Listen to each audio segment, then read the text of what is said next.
Hello everyone, welcome back to Psychic Chat with Shikha Sharma. How are you all? I hope you are doing good. Yes. All right. चलें फिर class start करें. अभी तक हम कर चुके हैं attentional processes and sensory processes. Sensory like organs वगैरह के बारे में जो हमने पढ़ा है, ईयर और आई के बारे में हम पढ़ चुके हैं. आज हम शुरू करने वाले हैं परसेप्चुअल प्रोसेसेस. फाइन. तो विदाउट वेस्टिंग टाइम हम शुरू करते हैं. हम आज समझने वाले हैं कि परसेप्शन क्या होती है, किसे कहते हैं, and quickly we are going to do this topic. बहुत जल्दी कर लेंगे. छोटा सा टॉपिक है, बहुत इजीली ये टॉपिक जो है वो कवर हो जाएगा. ठीक है. इवन आई वॉज थिंकिंग कि हम थोड़ा सा और ऐड कर लेंगे. चलो देखते हैं कितनी देर में टॉपिक कंप्लीट होता है, accordingly will do the next. ठीक है. चलें. सो परसेप्शन क्या है? सी, अटेंशन होता है जब आप किसी भी स्टिमुलस को देख रहे हैं, मतलब आपके सेंसेस ने उसको सिर्फ नोटिस किया है, something is there, that is attention, right. और जब हम उस चीज को रिकॉग्नाइज कर रहे हैं, इंटरप्रेट कर रहे हैं और उसको मीनिंग दे रहे हैं, उस पर्टिकुलर इंफॉर्मेशन को हम जब मीनिंग दे रहे हैं, दैट इज कॉल्ड परसेप्शन. हमने उस चीज को परसीव किया, सेंस ऑर्गन से जो हमने इंफॉर्मेशन ली थी उसको हमने नेक्स्ट स्टेप पे प्रोसेस किया, that is perception. Fine. So perceptual processes जो है या प्रोसेसिंग जो है वो दो तरीके से हो सकती है, top down and bottom up, नीचे से ऊपर और ऊपर से नीचे. ठीक है. तो बॉटम अप क्या है? नीचे से जब हम ऊपर जा रहे हैं तब क्या होगा? तो इसका मतलब ये है कि जब हम परसेप्शन जो है हमारी शुरू होती है पार्ट से. हमने एक चीज को देखा, हमने एक सिनेरियो देखा. फॉर एग्जाम्पल, हमारे सामने बहुत सारे फ्लावर्स रखे हुए हैं. ठीक है. हमने अलग अलग फ्लावर्स को देखना शुरू किया. रोजेस हैं, उसमें कुछ मैरीगोल्ड हैं, कुछ लिली हैं, कुछ अलग अलग तरीके के फ्लावर्स रखे हुए हैं हमारे सामने. फाइन. हमने उसको एक एक करके ऑब्जर्व करना शुरू किया. पार्ट्स पे गए हम, उसको हम एज अ होल देख रहे हैं कि अरे वाह इतने सुंदर फ्लावर्स है, और एक्चुअली उन फ्लावर्स के साथ कोई पर्टिकुलर पिक्चर, कोई पर्टिकुलर स्ट्रक्चर बना हुआ है. सो दैट इज पार्ट्स से हम एज अ होल परसीव किया, स्टार्ट किया हमने पहले पार्ट्स को परसीव करना. तो बॉटम से अप तक गए, बॉटम से नीचे से ऊपर तक गए. Fine. So begins from the parts which serves as the basis for the recognition of the whole. कि छोटे से पार्ट से शुरू करके हम उस पर्टिकुलर इन्वायरमेंट को एज अ होल परसीव कर रहे हैं, is known as bottom up processing. नीचे से ऊपर की जो प्रोसेसिंग है वो हम इसी को कहते हैं. इसमें क्या होता है, हमारा फोकस किस चीज पे है? स्टिमुलस के फीचर्स पे. फाइन. और हम धीरे धीरे करके अपना मेंटल कंस्ट्रक्शन कर रहे हैं, माइंड में हम जो थॉट्स है उसको कंस्ट्रक्ट कर रहे हैं क्योंकि इस तरीके से चीजें जो है वो प्रोसेस होंगी. टॉप डाउन प्रोसेसिंग क्या होती है? जब हम ऊपर से नीचे की तरफ जा रहे हैं, यानी कि एज अ होल हमने परसीव किया, उसके बाद हम धीरे धीरे करके बेसिक उस पे पार्ट्स पे आ रहे. जैसे हमने जैसे रूम में एंटर किया, हमने बहुत ब्यूटीफुल से एक पिक्चर देखी, किसी की भी बनी हुई है, मे बी शायद किसी गॉड की बनी हुई है. हमने उसको पास जाके देखा, हमें पता लगा कि अच्छा ये जो पिक्चर है ये फ्लावर्स से बनाई गई है. सो हमने एज अ होल परसीव किया, उसके बाद हम धीरे धीरे करके उसके पार्ट्स पे गए कि okay that is top down, ऊपर से नीचे की तरफ. एज अ होल हमने परसीव किया पहले कि क्या पिक्चर है, उसके बाद हम धीरे धीरे जाकर उसके क्लोज गए तो हमें पता लगा कि ओके इस मटेरियल से इस पिक्चर को बनाया गया है. फिर हमने उसके बनावट को और ध्यान से देखा, किस किस तरीके से फ्लावर्स को पेस्ट किया गया है, रखा गया है कि वो इतनी सुंदर खूबसूरत बहुत ही अमेजिंग पिक्चर जो है सामने आ रही है. Fine. So the notion that recognition process begins with from the whole, which leads to identification of its various components, is known as top-down processing. ठीक है. समझ आ गया कि एज अ होल हम शुरू कर रहे हैं और हम खत्म कर रहे हैं उसके कंपोनेंट्स पर, उसके पार्ट्स पे जाके. सो ये जो okay lays emphasis, this approach lays emphasis on the perceiver. किस पे फोकस है? परसीवर पे. And considers the perception as a process of recognition and identification of stimuli. कि हमने स्टिमुलस को आइडेंटिफाई करना है, रिकॉग्नाइज करना है कि ये है क्या. फाइन. और वो हमें करना है. इट्स नॉट समथिंग जो अपने आप से हो जाएगा. We have to do this, right. So in the perception हम जनरली क्या करते हैं, बोथ प्रोसेस, दोनों प्रोसेसेस जो आपस में इंटरेक्ट करती हैं तब हम चीजों को परसीव करते हैं. ऑलराइट. ओके. अब हम दो चीजों के बारे में बात करेंगे, द परसीवर और जो भी स्टिमुलस है वो, राइट. तो स्टिमुलस की क्या कैरेक्टरिस्टिक्स हैं या क्या उसके फैक्टर्स हैं जिसकी वजह से हमें कोई भी चीज, कोई भी स्टिमुलस हम उसको देख रहे हैं, हमारा ध्यान को अट्रैक्ट कर रहा है, हमारे अटेंशन को अट्रैक्ट कर रहा है, कोई तो बात होगी ना उस चीज के अंदर, तो वो स्टिमुलस के फैक्टर्स होंगे, वो हम बाद में पढ़ेंगे, अभी हम पढ़ रहे हैं परसीवर के फैक्टर्स। ठीक है, चले। So factors of the perceiver affecting perception क्या हो सकता है? The first one is motivation. Motivation is very simple, see इसको रीड आप खुद करिएगा, मैं सिर्फ आपको एक ओवरव्यू दे रही हूँ। ठीक है, बहुत इजीली, बहुत इजी टॉपिक है, आपको खुद रीड करना होगा। सपोज अगर आपको भूख लगी है तो क्या होगा? जितनी भी खाने की चीजें होंगी वो आपका ध्यान को अट्रैक्ट करेंगी, राइट? क्योंकि हमारे माइंड में क्या चल रहा है, भूख लगी, कुछ खाना है, कुछ खाना है, कुछ खाना है। तो हम मार्केट से अगर निकल रहे हैं तो जितने भी खाने के आइटम होंगे, सपोज छोला कुलचा है, सपोज बर्गर की कोई किसी ने वो लगाई है, गोलगप्पे हैं, कोई भी आइटम आप लगा ले, भूख लगी है, हमें वो सारी चीजें विजुअलाइज हो रही है, अरे मुझे ये खाना, मुझे वो खाना, राइट? दैट इज मोटिवेशन ना, कि हम अंदर से मोटिवेटेड है for the food because we are feeling hungry. तो और भी कोई भी अगर हमें एम्बिगुअस से पिक्चर, मतलब बहुत दूर कुछ दिख रहा है, तो हमें लगेगा कि नहीं वहां पे कोई खाने की स्टॉल लगी है, this will happen. Ambiguous picture है, क्लियर नहीं है कि क्या स्टिमुलस है वहां पे, इतनी दूर क्या चीज है, but still we are perceiving it as a food stall because we are hungry and हम उसी चीज की नजर से चीजों को परसीव कर रहे हैं, हम उसी चीज की वजह से तरीके से चीजों को देख रहे हैं। So the need or desire of a perceiver strongly influence his or her perception. हमारी नीड बहुत ज्यादा हमारी परसेप्शन को इन्फ्लुएंस करती है। People want to fulfill their needs. लोग अपनी जो जरूरतें हैं उनको फुलफिल करना चाहते हैं। To various means, experiments were conducted to examine the influence of hunger on perception. कि लोगों ने एक एक्सपेरिमेंट किया है कि हंगर का परसेप्शन पे क्या इन्फ्लुएंस होता है, तो वो हमने अभी डिस्कस किया है। Fine. Expectation and perceptual size. Suppose आपके माइंड में चल रहा है कि ओके 5 बजे मेरी कोई फ्रेंड आने वाली है या कोई फ्रेंड आने वाला है, ठीक है, और 5 बजे से आप उसका वेट कर रहे हैं, डोरबेल बजी, क्या आप सोचेंगे कि फ्रेंड आई है? सॉरी, लेकिन दरवाजा खोला तो मे बी आपके भाई, कजन, चाचा, अंकल, कोई भी था, बट फ्रेंड नहीं थी।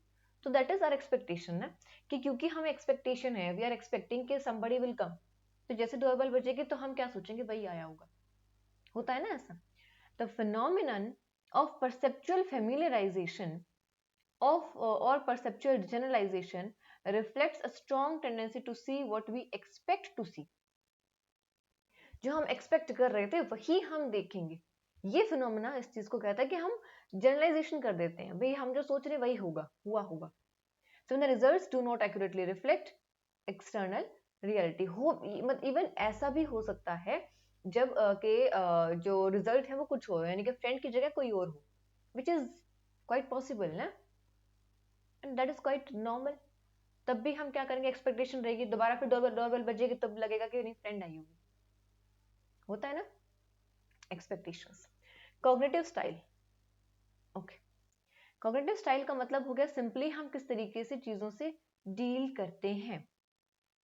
यहाँ पे भी हम दो ही चीजों के बारे में बात करें, top down and bottom up processing, जो हमने पहले पढ़ चुके हैं। वही चीज है कि हम पहले चीजों को एज अ होल परसीव कर रहे हैं या उसके पार्ट्स पे जा रहे हैं, और उसके या फिर उसके पार्ट से शुरू करके हम एज अ होल परसीव कर रहे हैं, तो बोथ वेज। तो यहाँ पे वही चीज है, फिर डिपेंडेंट एंड इंडिपेंडेंट।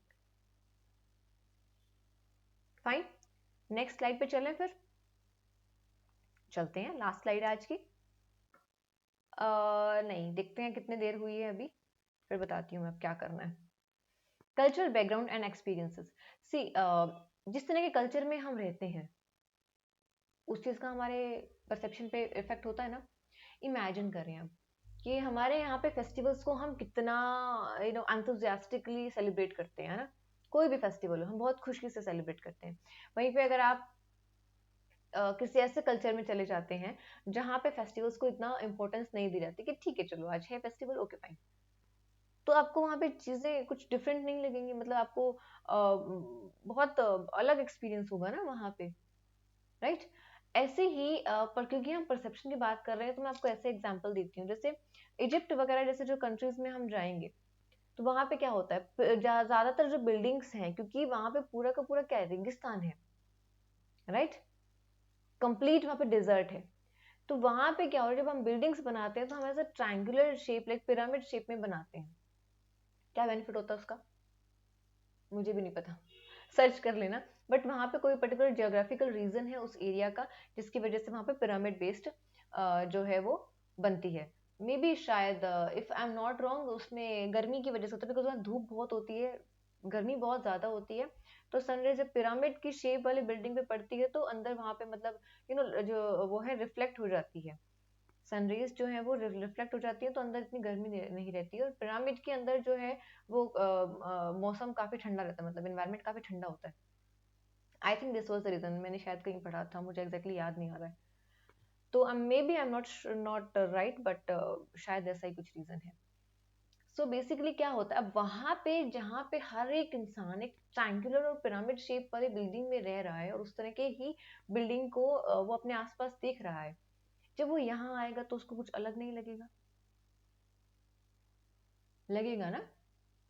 ये कुछ वैसा ही है जैसे आपके एरिया में जितने भी घर हैं वो सब में भी सारे वाइट कलर में हैं, फिर जब जैसे ही आप डिफरेंट कलर में जाते हो तो आपको बहुत अलग सा लगता है, होता है ना ऐसा। हाँ, तो वो परसेप्शन की एग्जैक्टली बात है, और हम उसी चीज के बारे में मतलब बात कर रहे हैं कि जब जिस तरह के कल्चर में, जिस तरह के बैकग्राउंड में, या जिस तरह के हमारे खुद के एक्सपीरियंसेस रहे हैं, उसी के बेसिस पे हम बाकी चीजों को परसीव करते हैं। फाइन। जैसे यहाँ पे एग्जांपल दिया है कि अगर किसी इंसान को, कोई ऐसा इंसान जिसने कभी फोटोग्राफ्स वगैरह देखी नहीं है, उसको हम फोटो दिखाएं, क्या वो आइडिया लगा पाएगा फोटोज को देख के? क्या वो उसको समझ पाएगा कि किस तरह का इन्वायरमेंट है, क्या है, कौन है फोटो में, काइंड ऑफ नहीं समझ पाएगा, उसको बहुत डिफरेंट फील होगा। That is cultural difference. Fine. चले, वैसे मैंने आज के लिए इतना ही प्लान किया था, बट आई थिंक, अरे अभी तो 10 ही मिनट की वीडियो हुई है, वी हैव टाइम। तो हम एक काम करते हैं, जो कल का वीडियो का, नेक्स्ट वीडियो का मैंने जो कंटेंट प्रिपेयर किया हुआ है, हम उसमें से भी कुछ पढ़ लेते हैं, है ना। अभी तक हमने पढ़ा है परसीवर के बारे में, अब जो नेक्स्ट पढ़ने वाले हैं वो हम पढ़ने वाले हैं ऑब्जेक्ट के बारे में। ठीक है। तो अब ऐसा करेंगे, हमारे जो 2 क्लासेस का वीडियो है, जो टॉपिक है वो क्लब हो जाएगा। ठीक है ना। तो आज ही हम इसको कर लेते हैं, 15-20 मिनट लगेंगे, ये कवर हो जाएगा हमारा टॉपिक। All right. उसके बाद हमारी आई थिंक 2 वीडियोज ही बचेंगी, एक तो है वो डेप्थ परसेप्शन, और एक इल्यूजन, और लास्ट का जो टॉपिक है वो। बस 2 वीडियोज, या मैं ट्राई करूंगी अगर हम एक में कर पाए तो। बट जो डेप्थ परसेप्शन है, बाइनोकुलर एंड मोनोकुलर व्यूज, उसमें थोड़ा टाइम लग जाएगा, बिकॉज पॉइंट्स काफी सारे हैं उसमें। ठीक है, बाकी चीजें तो इजीली हो जाएंगी। तो चलिए फिर स्टार्ट करें, है ना। प्रिंसिपल्स ऑफ परसेप्चुअल ऑर्गेनाइजेशन, यहाँ से हम शुरू करते हैं। सी, अभी तक हम, अगेन रिपीट कर रही हूँ मैं अपने वर्ड्स को, अभी तक हम बात कर रहे थे परसीवर की, लाइक इंडिविजुअल के कैरेक्टरिस्टिक्स की। जब हम किसी चीज को देख रहे हैं तो हमारा माइंडसेट कैसा है, उसी के अकॉर्डिंग हम चीजों को देखेंगे, राइट। मतलब अगर मैं सपोज, अगर मैं कुछ स्टोरी सोचते हुए, या मे बी, चलो मे बी सपोज हम एग्जाम्पल ले लेते हैं, सपोज कर रहे हैं अगर मैं यूपीएससी की प्रिपरेशन कर रही हूँ फॉर एग्जाम्पल, और उसी माइंडसेट के साथ मैं चीजों को देख रही हूँ, तो मुझे, आपको नहीं लगता मुझे हर जगह पे यूपीएससी, आईएएस या इसी तरीके की चीजें नजर आएंगी, वैसे ही मेरे फोन में पोस्ट होंगी, तो वो एक काइंड ऑफ माइंडसेट ही है ना, तो वो मेरी करेक्टरिस्टिक हुई ना, है ना। लेकिन ये सामने जो आइटम है, जो पर्टिकुलर स्टिमुलस है, वो डिफरेंट हो सकता है, मैं उसको एक तरीके से परसीव कर रही हूँ, the stimulus is completely different, right. So अब यहाँ से हम शुरू करते हैं कि परसेप्चुअल ऑर्गेनाइजेशन, यानी कि जो एनवायरनमेंट है उसका क्या असर होता है। The first point here is form perception, the process of organising visual field into meaningful wholes. जो विजुअल फील्ड है, जिस चीज को हम देख रहे हैं, उसको हम एज अ होल परसीव कर रहे हैं, उसको हम कोई मीनिंग दे रहे हैं, that is called form perception. समझ आया? आपकी बुक में एक स्ट्रक्चर काइंड ऑफ दिया हुआ है, मतलब एक पिक्चर दी हुई है, उसमें क्या है, 2 फेसेस हैं, बीच में एक फ्लावर वास बन रहा है। तो जब आप फेसेस पे फोकस करते हैं तो बीच में आपको लगता है कि 2 फेसेस जो है वो इस तरीके से क्लोज आए हैं। जब आपका ध्यान फ्लावर वास की तरफ जाता है तो आपको लगता है अच्छा बीच में फ्लावर वास है, फेसेस नहीं है। तो वो है कि आप पर्टिकुलर स्टिमुलस को किस तरीके से, किस फॉर्मेट में आप उसको देख रहे हैं, राइट।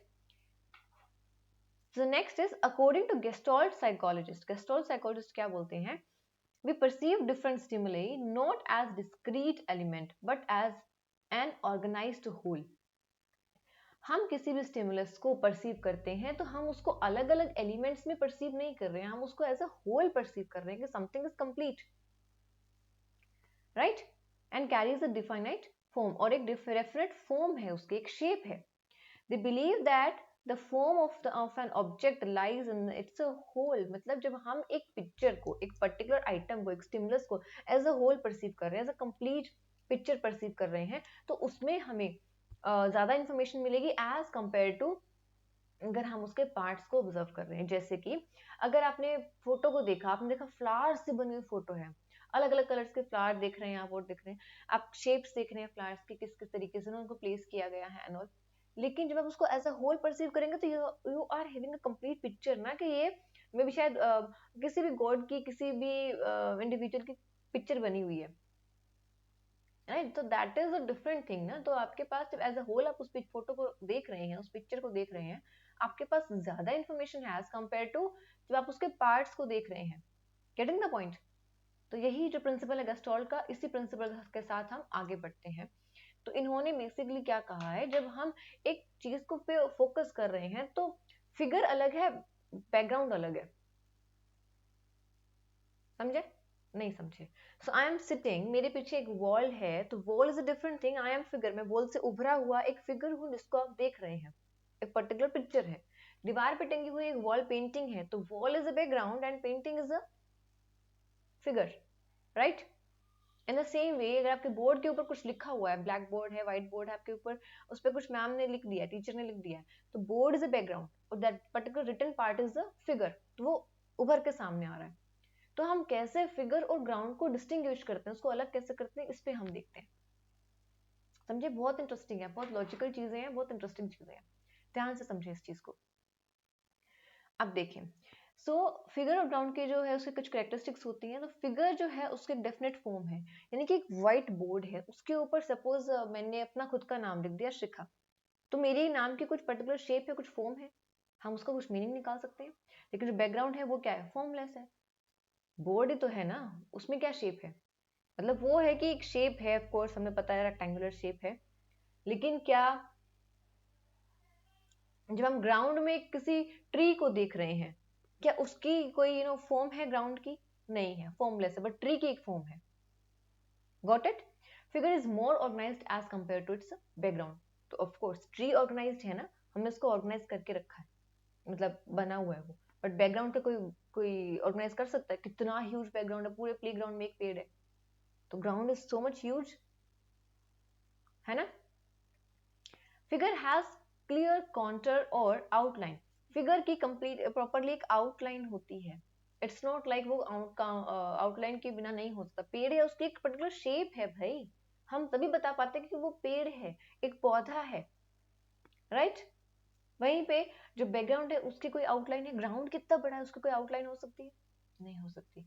आसमान में चलता हुआ हमें एक एरोप्लेन नजर आता है, क्यों? It has a shape, it has a outline. Sky की कोई आउटलाइन है? वो तो बैकग्राउंड है ना. Got it? Figure stands out from the background. जो फिगर है वो बैकग्राउंड से थोड़ा सा उभरा हुआ अलग नजर आता है, हमें आगे की तरफ नजर आता है, क्योंकि बैकग्राउंड क्या होता है, वो पीछे रह जाता है, वो पीछे ही रहेगा.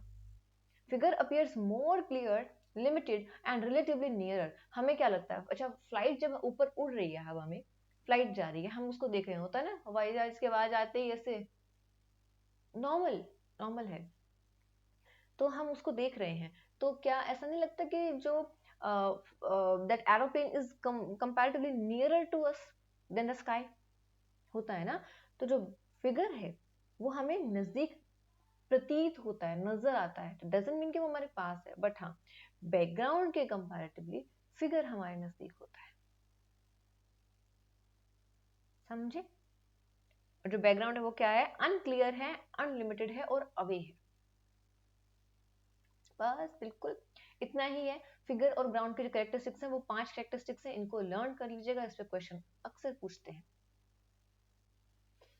Okay, next is gestalt principles of perception. अब हम देखते हैं परसेप्शन के क्या प्रिंसिपल्स हम गेस्टॉल्ट ने दिए हैं. बेसिकली परसेप्शन का जो कॉन्सेप्ट है वो गेस्टॉल्ट के रिसर्चेस के बाद ही मतलब इतना ज्यादा फेमस हुआ है, और मतलब इतनी रिसर्चेस हो गए, इस तरीके से हम उसको थ्योरेटिकली पढ़ रहे हैं, तो वो गेस्टॉल्ट के रिसर्चेस के बाद ही हुआ है, तो उसी को हम इम्पोर्टेंस देते हैं। जो सारे प्रिंसिपल हैं वो गेस्टॉल्ट स्कूल के ही दिए हुए हैं, do remember that. Fine, okay. The first one is principle of proximity.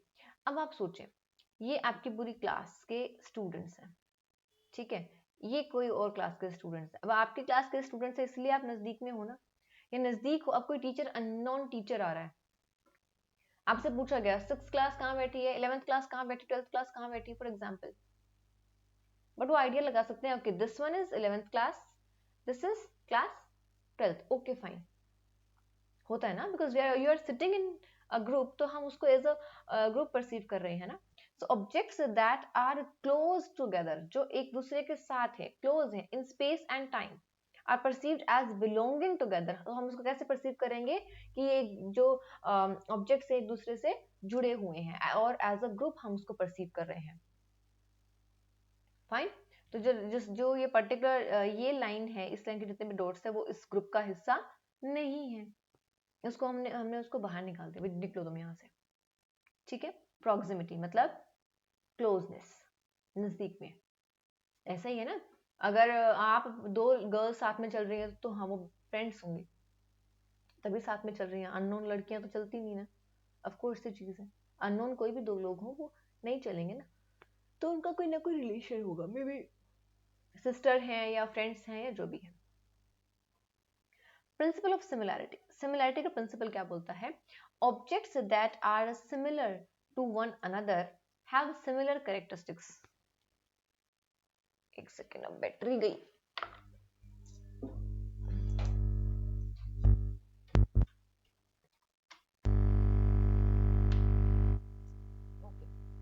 सो वो ऑब्जेक्ट्स जो एक दूसरे के सिमिलर हैं, have similar characteristics as are perceived as a group, जो एक जैसे दिखेंगे। मतलब अगर आप किसी इंटर स्कूल कंपटीशन में जा रहे हैं, आपने स्कूल की यूनिफॉर्म पहनी है, तो आप अपने स्कूल के बच्चों को कैसे उसको आइडेंटिफाई करेंगे, यूनिफॉर्म से ना।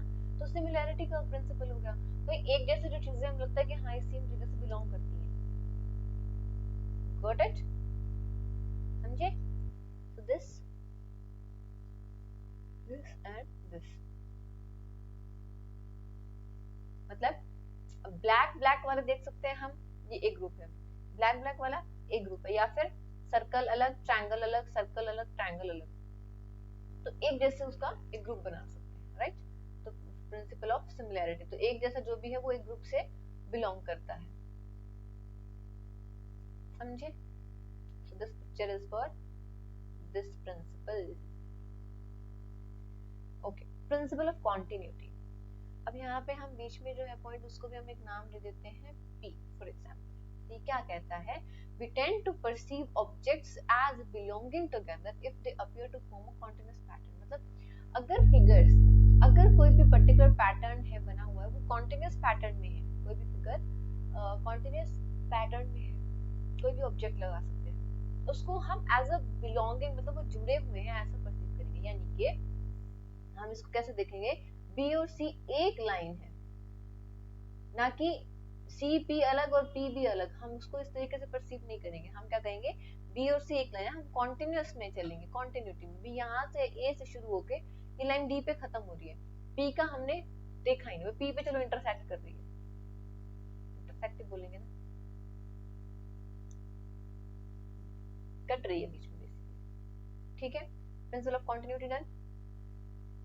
प्रिंसिपल ऑफ स्मॉलनेस, स्मॉलनेस का प्रिंसिपल क्या कहता है कि small areas tend to be seen as figures against a larger background. यानी कि जो स्मॉल एरियाज हैं, बैकग्राउंड पूरा व्हाइट है, यहाँ पे ब्लैक कलर का वो एक फिगर बना हुआ है, तो हम ब्लैक को परसीव करेंगे एज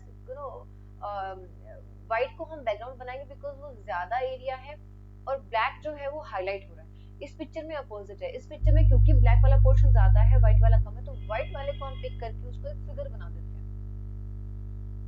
दिस इज स्मॉलनेस, को जो छोटा होगा उसको हम फिगर बनाएंगे, जो बड़ा होगा उसको हम बैकग्राउंड बनाएंगे। This is what it says, ठीक है। Next, principle of symmetry. Symmetry का सिंपल सा मतलब क्या है, आप ध्यान से पढ़िए इसको। This principle suggest that symmetrical areas attends नहीं, सॉरी यार, ये टेंस आएगा यहाँ पे ना, कुछ गड़बड़ है, पता नहीं क्या हो रहा है, areas at tends, tends to be seen as figures against a symmetrical background. So छोटा सा एग्जांपल है, ये इसका एग्जांपल दिया हुआ है, वैसे ये सिमेट्रिकल है, बैकग्राउंड असिमेट्रिकल है, तो हम इसको एज अ फिगर परसीव कर रहे हैं, हालांकि इसकी कोई ऐसा पर्टिकुलर शेप नहीं बन रही है, बट ये हम इसको एज अ परसीव कर रहे हैं. अब एग्जांपल लेते हैं, आपके घर में छत पे पीओपी से डिजाइन बना होगा, कुछ ना कुछ फ्लावर वगैरह कुछ बना होगा, राइट. अब छत क्या है, वो क्या है, असिमेट्रिकल है. असिमेट्रिकल क्यों, क्योंकि हम इसका किसी से कंपैरिजन नहीं कर रहे हैं, इससे सिमेट्री में नहीं है. सिमेट्री का मतलब क्या होता है, सिमिलर होना. कंपैरिजन जब हम करते हैं तो जब हमें चीजें सिमिलर नजर आ रही हैं तो that is what is called symmetrical. ठीक है. अब जो आपका छत है, जो बेसिकली छत ही कहेंगे, प्लास्टर है जो आपका, वो एक बैकग्राउंड है, समझ आ रहा है. उसके ऊपर आपने कुछ फ्लावर से डिजाइन बनाया हुआ है, वो सिमेट्री में है, वो सिमिलर है. आप इधर से देखें, उधर से देखें, किसी भी पोर्शन को देखें, वो सिमिलर है. सर्कल बनाया तो वो सर्कल सिमिलर बना होगा, दैट इज सिमेट्रिकल. तो वो चीज क्या है, वो सिमेट्रिकल जो आपको चीज नजर आ रही है, because the area is asymmetrical. छत का जो बैकग्राउंड है वो किसी कोई शेप में नहीं है, कोई पर्टिकुलर कंपैरिजन नहीं हो रहा है, तो उसके सामने जो पर्टिकुलर डिजाइन बना हुआ है वो आपका एक फिगर के तौर पर नजर आ रहा है, उभर के सामने आ रहा है. समझे, this is called principle of symmetry. वो हमारे सामने हाईलाइट हो जाता है. ठीक है, समझे. प्रिंसिपल ऑफ सराउंडेडनेस, चारों तरफ से घिरा होना, सराउंड करना. अब इसको अगर हम ऐसे करके सराउंड कर दें तो क्या बन जाएगा, ये इसको लाइन से करते हैं, 10 बन गया ना. So according to this principle, the areas surrounded by others tend to perceive as a figures. जब हमने एक पर्टिकुलर एरिया को चारों तरफ से कवर कर दिया, एक बाउंड्री बना दी है, सराउंड कर दिया उसको, तो हम उसका एज अ फिगर परसीव करेंगे. जब तक हमने अगर इसको सराउंड नहीं किया था, तब तक ये हमें इसको परसीव करना बहुत डिफिकल्ट हो रहा था कि क्या लिखा हुआ है, क्योंकि हम व्हाइट को बैकग्राउंड समझ रहे थे और ब्लैक को फिगर समझ रहे थे. जैसे ही मैंने इसको सराउंड किया, उसका जो इंटरप्रिटेशन है वो चेंज हो गया. White is the figure, black is the background. तो यहाँ पे क्या बनेगा, 10. तो सराउंडेडनेस का प्रिंसिपल समझ आया कि जब कोई भी चीज ऐसे चारों तरफ से घिरी हुई है, उसकी एक पर्टिकुलर शेप बन रही है, तो हम उसका एज अ फिगर देखते हैं, उसको एज अ फिगर परसीव करते हैं. Fine. Principle of closure, closure का सिंपल सा मतलब है, देखिए अब ये ट्रायंगल पूरा है, यहाँ पे नहीं है, क्या ये ट्रायंगल पूरा है, नहीं है, इसकी आउटलाइन ही नहीं बनी हुई है, बट फिर भी हम क्या करते हैं, हम इन गैप्स को फिल कर देते हैं और हम इसको एज अ ट्रायंगल ही परसीव करते हैं. इसको हम बाय डिफॉल्ट हमारे माइंड में फिल कर देते हैं, गैप्स को फिल कर देते हैं. तो ऐसे जब कोई चीजें नजदीक में और हमें लग रहा है कि हाँ इससे कुछ आउटलाइन बन रही है, इससे कोई पर्टिकुलर शेप बन रही है, तो वी यूज टू कंप्लीट और fill the gaps. That is principle of closure. Alright, we are done with this. ठीक है, तो नेक्स्ट वीडियो कल अपलोड हो जाएगी, तो उसमें हम नेक्स्ट जो टॉपिक है क्या है, डेप्थ परसेप्शन के बारे में हम पढ़ेंगे. तो ट्राई करती हूँ कल इसको खत्म कर दूँ. परसेप्शन पे हम 4 लेक्चर ना लगा के हम कितने लेक्चर लगाएं सिर्फ. ठीक है, चलो, see you tomorrow. Bye bye, take care and yes, keep reading, keep studying. कोई डाउट है तो आप प्लीज मुझे बताएं, कमेंट सेक्शन में आप मैसेज कर सकते हैं. और क्या, if you are liking, if you are understanding whatever I'm teaching, then please do like, subscribe and share the channel. All right, bye bye, take care.